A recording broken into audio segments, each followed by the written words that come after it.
Le 19h30, Laurent Mathieu.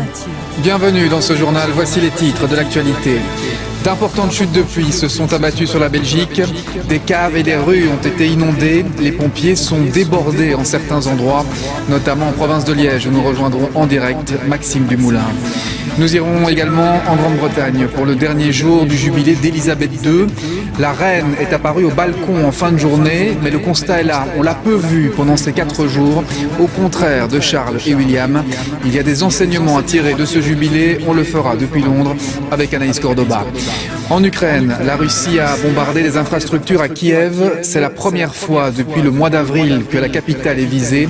Par ailleurs, le Kremlin continue son offensive dans l'est du pays. Nous évoquerons aussi un jeu indémodable qui résiste au mode et au temps. Il se transmet de génération en génération. Rencontre avec des passionnés de Scrabble dans ce journal. Enfin, 14e titre à Roland-Garros pour Rafael Nadal. Il s'est imposé facilement cet après-midi en finale. Même si son règne arrive progressivement à terme, il reste pour le moment le roi de la terre battue.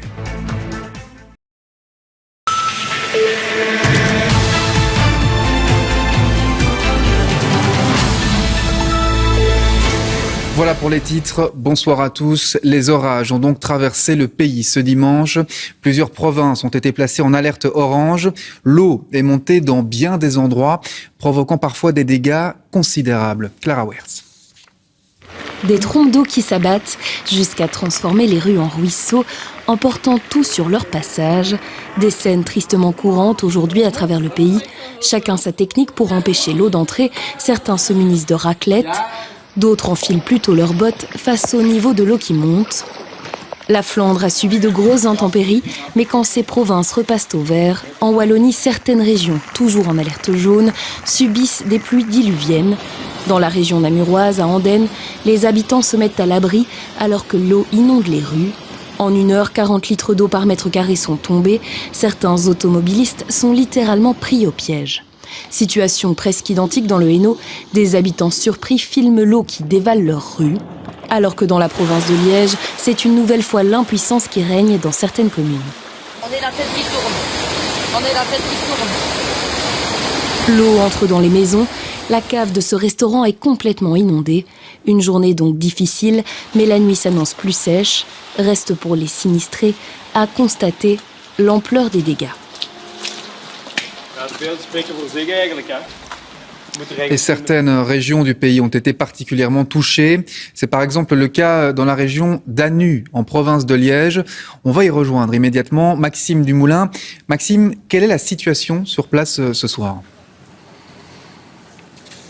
Écoutez Laurent, c'est bien simple. Tous les riverains qu'on a pu rencontrer ici cet après-midi nous l'ont dit. C'est du jamais vu. On n'avait jamais vu ça. Les rues sont devenues de véritables rivières. Vous allez peut-être le voir dans les images qui défilent à côté de moi. Et ça a surpris vraiment tout le monde. Résultat des voiries, bien sûr, mais aussi des caves inondées en nombre. En résulte de nombreuses opérations de pompage de la part des pompiers qui sont encore en cours aujourd'hui. On a même vu des personnes piégées pour certaines dans leur propre véhicule. Enfin voilà, vous le voyez à présent, tout est enfin presque terminé. L'eau s'est retirée des routes et commence finalement peut-être ce qui est le plus dur, c'est-à-dire la longue croisade pour essayer de faire fonctionner les assurances, mais aussi les longues heures de nettoyage qui débutent à présent. Vous le voyez peut-être aussi derrière moi. Vous allez comprendre à présent l'étendue des dégâts à travers ce reportage que nous avons réalisé cet après-midi. 1 heure. Il n'a pas fallu plus longtemps pour transformer le village de Grand-Allais en torrent. Reste cette étendue d'eau qui peine à s'évacuer. Antonio était dans sa voiture avec 4 autres personnes lorsque ce qu'il décrit comme un raz-de-marée a stoppé net son véhicule. On a appelé les pompiers en étant dedans. Ils nous ont donné l'ordre de sortir. On a dû sortir par les fenêtres. Et puis on s'est réfugié ici. Les gens nous ont accueillis. Et la voiture, vous voyez, elle est là, quoi. Pour Marc, c'est encore pire. Sa maison tout entière a servi de canal à une rivière tout droit venue de la prairie d'en face. Il n'a rien pu faire. Non, ça a été trop vite. C'est venu rouvre d'un coup. Et voilà, quoi. Donc, je vous dis, on s'est retrouvé impuissant à l'eau. Dans le village d'à côté, l'eau a inondé les rues en 5 minutes. Cet habitant n'était pas chez lui à ce moment-là. C'est via sa caméra intelligente qu'il découvre que sa voiture flotte littéralement dans son garage, Aujourd'hui, il a perdu gros. J'ai 2 enfants en bas âge, on perd une voiture, on perd la machine à laver, la chaudière, on perd les éléments essentiels pour vivre normalement. Et puis maintenant un sentiment de frustration parce que on a l'impression que ça pourrait encore recommencer et on n'a pas envie de ça. Ici, les citoyens sont certains que les infrastructures d'évacuation d'eau ne sont plus adaptées à l'urbanisation de la commune. Ce bassin d'orage, par exemple, s'est rempli très rapidement, trop rapidement, disent certains. À la zone de secours SB, les pompiers n'ont pas arrêté de l'après-midi. En témoigne cette carte qui indique les missions en attente. On a eu plus ou moins 120-130 appels à partir de 13h, donc principalement pour des pompages. Également quelques sauvetages, donc des personnes qui sont coincées dans leur véhicule à cause des eaux. À 7h, les pompiers ont pu exécuter la moitié des missions. Pour en venir à bout, les casernes de Liège et des provinces voisines ainsi que la protection civile ont dû prêter main forte. Merci beaucoup pour ce reportage et merci à votre équipe, Maxime. Et puis nos voisins français ont également été touchés par de violents orages. Et ce dès hier soir, vous allez le voir, en certains endroits, les intempéries ont été particulièrement intenses. Les images sont impressionnantes. Une personne est également décédée à Rouen et plus de 15 000 foyers ont été privés d'électricité. Aline Delvoye. Le ciel est littéralement tombé sur la tête de la famille qui s'était réunie dans ce camping. La tente percée, il n'y avait plus que des chaises en plastique pour se protéger de la grêle. Nous sommes en Auvergne hier après-midi. Et ce n'est pas le seul endroit touché par ces orages de grêle. Un peu plus à l'ouest, ces amateurs de foot sont carrément effrayés. Plus au sud, entre le Gers et les Landes, les orages auraient détruit près de 5000 hectares de vignes. Au total, des dizaines de milliers d'hectares de cultures sont endommagés, comme ici dans les Yvelines. Cet agriculteur a presque tout perdu. Là-dessus, il n'y a plus rien. Tous les grains sont tombés, quoi. Et puis les derniers qui restent vont tomber ou pourrir de maladie, quoi. Du coup, moi, j'ai perdu entre 80 et 100% de mes récoltes. Sur l'ensemble de mon exploitation, avec la grêle, il n'y a plus rien, quoi. Ce sont aussi des trompes d'eau qui sont tombées, notamment à Rouen, où une femme est décédée emportée par une coulée de boue. Les orages ont également fait 15 blessés, dont 2 graves. 3500 pompiers ont été mobilisés. Un épisode très concentré, donc, pour la première fois depuis 20 ans, sur 65 départements à la fois, où on a vu plus de 50 000 impacts d'éclairs. On s'en rend mieux compte sur cette carte. Une grande partie de la France a été foudroyée. Comme la Tour Eiffel, qui elle aussi a eu droit à 3 impacts. À Chambord, ces 30 000 scouts se souviendront longtemps de leur réunion. Alors nous avons été prévenus à 14h qu'une alerte orage assez violente était en cours pour la fin de l'après-midi. Donc nous avons décidé d'évacuer les Jeannettes et les Louveteaux, les branches les plus jeunes, vers le château de Chambord. Le ministre français de l'Intérieur proposera de décréter l'état de catastrophe naturelle afin de permettre aux victimes de faire jouer leurs assurances. Autre grand titre de l'actualité ce soir, la guerre en Ukraine. La capitale, Kiev, a été bombardée et ce n'était plus arrivé depuis des semaines. Par ailleurs, l'offensive russe dans l'est du pays continue. Pascal Bustamante. Cela faisait près d'un mois que les nuages de fumée ne s'élevaient plus dans le ciel de Kiev. Mais l'armée russe l'a communiqué, des missiles de haute précision ont été envoyés sur la banlieue industrielle de la capitale. Les missiles de haute précision et à longue portée ont détruit des chars T-72 et d'autres véhicules blindés fournis par des pays d'Europe de l'Est et stockés dans les bâtiments d'un atelier de réparation automobile à la périphérie de Kiev. Après la promesse des Occidentaux de livrer des armes de précision à l'Ukraine, Vladimir Poutine, au cours d'une interview, a brandi la menace. S'il s'agit de missiles et qu'ils sont fournis, nous en tirerons des conclusions et utiliserons les armes dont nous disposons en quantité suffisante pour frapper les installations que nous n'attaquons pas jusqu'à présent. Le président russe n'a pas précisé la nature de ces installations. Dans l'est du pays, les combats se poursuivent et augmentent encore d'intensité. La situation à Severodonetsk, où les combats de Russes se poursuivent, reste extrêmement difficile. Elle est également difficile à Lysychansk, Marinka, Kourakovo, d'autres villes et communautés du Donbass. Frappes aériennes constantes, tirs d'artillerie et de roquettes. Dans le Donbass, les bombardements ont augmenté. La police arpente les rues et constate les dégâts. La nuit, les Russes ont de nouveau bombardé le centre de la ville de Lysychansk. Les maisons et les infrastructures ont été endommagées. Nous travaillons à documenter leurs actions criminelles. Les frappes de missiles se multiplient à mesure que l'armée ukrainienne résiste. Les jours prochains risquent bien d'être marqués par une dégradation de la situation pour les populations civiles. On en vient au 4e et dernier jour de jubilé pour la reine Elisabeth II, 70 ans passés sur le trône, rendez-vous compte. Ça valait bien un grand concert hier soir, une parade géante aujourd'hui et une vidéo à l'humour très british.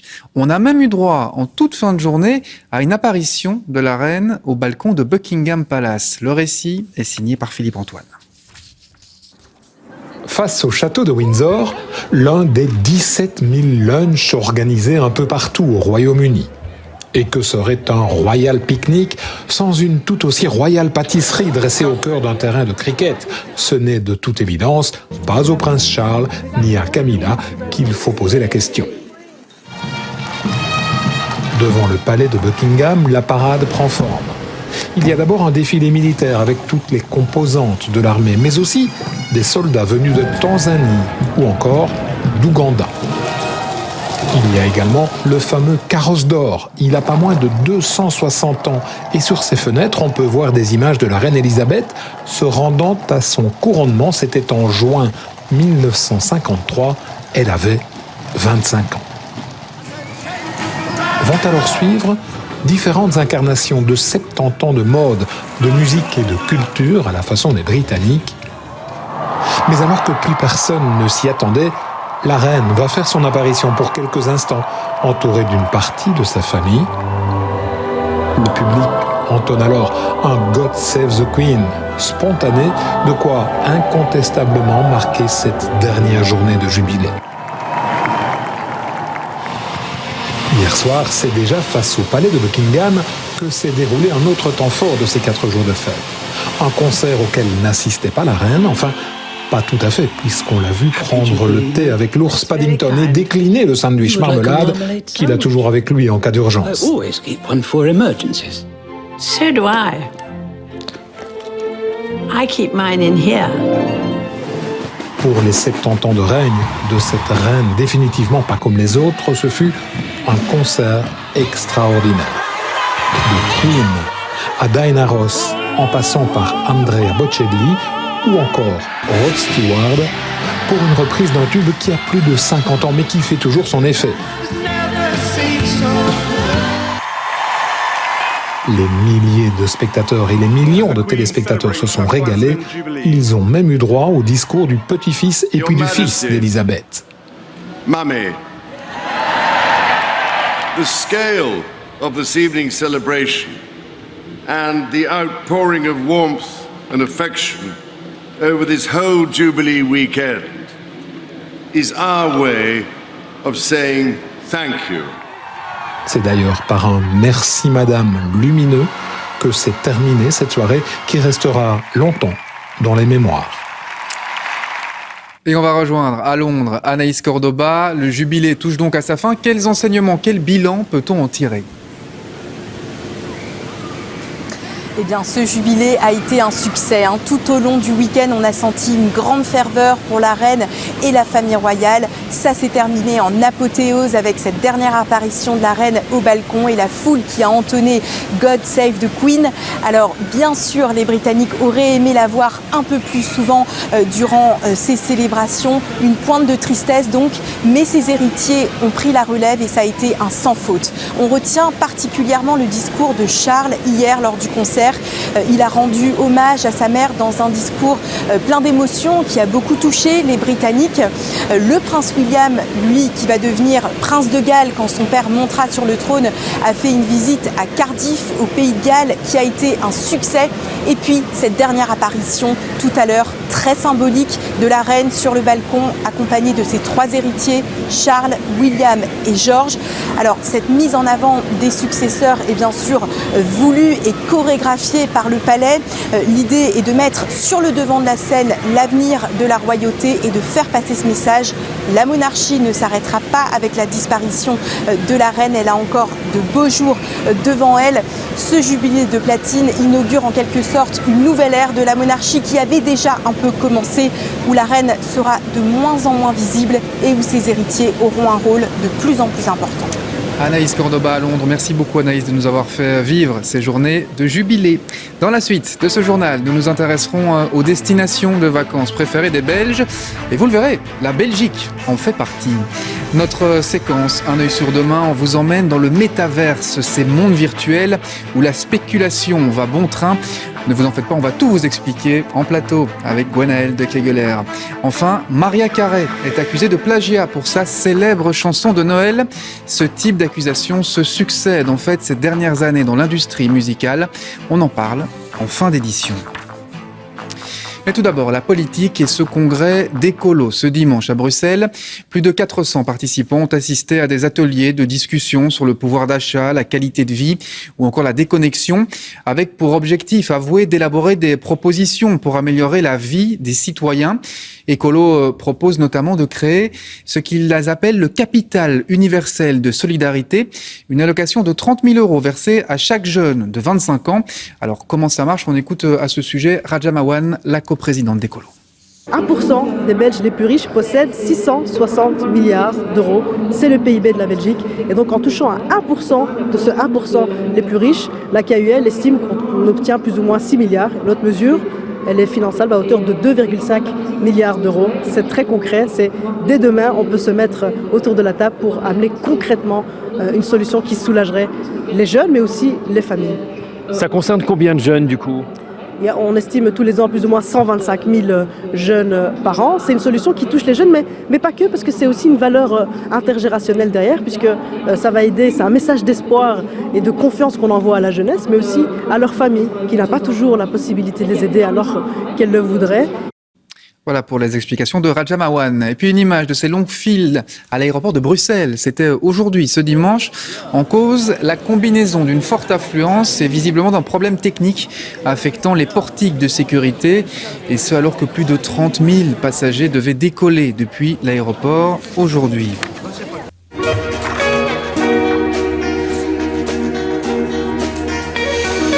Avec ce mot que vous avez peut-être déjà entendu, il est très à la mode, le métaverse. Ce sont des mondes virtuels, des sortes de jeux vidéo, prolongement des réseaux sociaux actuels, dans lesquels investissent aujourd'hui de nombreuses entreprises technologiques, à tel point que certains de ces métaverses ont pris beaucoup de valeur et font l'objet de spéculations. Si tout cela vous semble un peu compliqué, un peu abstrait, rassurez-vous, Benjamin Domry, Cybèle Ceylan et Benjamin Braun sont là pour tout nous expliquer. Regardez.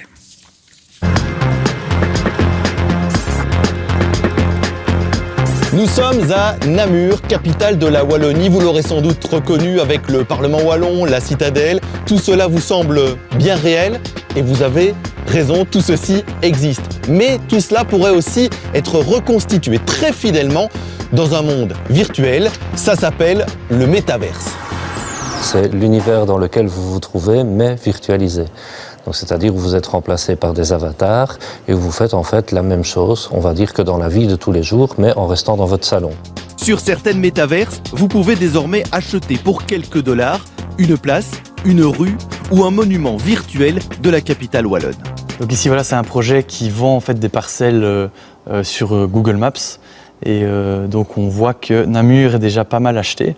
Donc les monuments sont mis en avant et on voit que tout est déjà parti. Harold Kinney est un expert du métaverse. Depuis plusieurs années, il observe le développement de ces mondes parallèles et de la spéculation dont ils font l'objet. Certains métaverses utilisent par exemple l'API de Google Maps. Donc ça veut dire qu'ils vont utiliser Google Maps et ils vont quadriller donc le monde et ils vont vendre chaque parcelle. Et donc en gros il y a une spéculation qui a cours sur ces parcelles-là et on ne sait pas trop si l'équipe derrière le projet va aller plus loin, créer un métaverse en réalité augmentée par exemple, comme c'est le cas de certains projets plus sérieux où on peut acheter par exemple la Tour Eiffel et ajouter sa marque au-dessus qui tourne autour de la pointe. Les grandes marques ont bien compris les enjeux économiques des métaverses. Grâce à la crypto-monnaie, certaines achètent des NFT, des titres de propriété virtuelle pour un bâtiment par exemple. Le but, exister dans ces mondes dématérialisés. Pensez un peu que vous et moi, on se promène dans Bruxelles. Et vous aimez bien la haute technologie, et moi, j'aime bien, je ne sais pas moi, tous les concerts de Britney Spears. Sur le même panneau publicitaire, je vais voir toute la publicité sur Britney Spears, et vous, toutes les publicités de haute technologie. Donc c'est merveilleux pour les publicitaires. Un marché très juteux pour les entreprises. Les précurseurs se sont d'ailleurs fait beaucoup d'argent. On a le record d'une vente de parcelles, donc un Lens dans des Centraland, qui a été vendu 2,4 millions et qui avait été acheté une poignée de dollars, donc quelques milliers de dollars. Donc le retour sur investissement est assez conséquent. Mais la tentation de rejoindre les stars dans le métaverse réclame aussi quelques mises en garde. Je ne sais pas si c'est vraiment naturel d'acheter un jardin à 400 000 $ pour être le voisin virtuel de Snoop Dogg, mais ce que je sais par contre, c'est que ça se vole, tandis que votre vrai jardin, on ne sait pas le voler. Donc il y a quand même un certain nombre de désavantages et un certain nombre de risques liés au digital. Aujourd'hui, la crypto-monnaie Bitcoin est devenue une valeur refuge, mais dans le monde virtuel, tous les coups sont permis. Malgré un sympathique graphisme de jeux vidéo, personne n'est à l'abri de la banqueroute. Oui, vous l'avez compris, le métaverse pose de nombreuses questions et parmi elles, il y a son impact sur l'environnement. Bonsoir Gwenaëlle de Kegeler. Ces mondes virtuels peuvent-ils être envisagés comme des solutions pour limiter notre impact écologique dans le monde réel? C'est crédible ça? Comme de nombreuses alternatives numériques, en fait, le métaverse peut être présenté par certains comme une des solutions pour faire face aux défis écologiques que nous sommes amenés à relever. Et c'est vrai que ça peut sembler un peu magique de se dire que bientôt, on pourra faire ses courses, on pourra assister à un concert, participer à une réunion ou même rendre visite à sa famille dans un monde entièrement virtuel, en restant chez soi, donc potentiellement en diminuant ses trajets, avec à la clé quelques kilos de CO2 en moins dans l'atmosphère. Environnementalement parlant, c'est sans doute le plus gros avantage du métaverse et du virtuel de manière plus globale, cette économie de déplacement pour les entreprises principalement.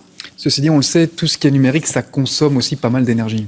Oui, cette demande en énergie va augmenter dans les années qui viennent puisqu'il faudra toujours plus de data centers pour emmagasiner toujours plus de données. Or, à l'heure actuelle, les data centers consomment déjà 10% de l'électricité mondiale.